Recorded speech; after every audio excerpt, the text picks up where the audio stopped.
Et chaque jeune doit prendre conscience de telles opportunités pour développer sa propre autonomie via la création d'une activité concrète. Les femmes aussi, elles s'activent dans des activités génératrices de revenus. Je pense qu'aujourd'hui, avec un meilleur encadrement, avec de vraies perspectives en matière de développement de proximité, elles peuvent arriver à valoriser leur potentialité.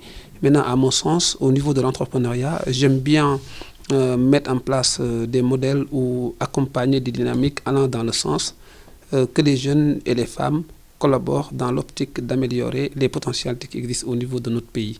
Et aujourd'hui, si on arrive à développer ces modèles au niveau de nos États, nous pouvons nous en sortir. Et l'entrepreneuriat constitue aujourd'hui, en tout cas à mon sens, la règle d'or pour vaincre la précarité au niveau de nos États. Normalement, l'entrepreneuriat ne doit pas être une formule.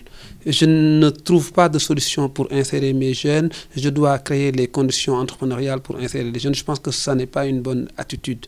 C'est vrai que dans nos États, en Afrique, nos gouvernements ont fait plusieurs efforts. Fort heureusement, ces efforts sont accompagnés par des dynamiques qui font que certains jeunes osent entreprendre et développent des activités créatrices de revenus. Je les félicite au passage. Par ailleurs aussi, il faudrait qu'on voit aussi dans l'approche comment on peut encourager les jeunes encore à rester concentrés sur de telles activités et suivant une logique de proximité. Aujourd'hui, par exemple, un jeune, la façon dont il est accompagné dans la création d'activités, on pouvait revoir la stratégie et la philosophie. Parce que très souvent dans nos États, lorsqu'il s'agit d'une création d'entreprise, on pense tout de suite au business plan, au financement.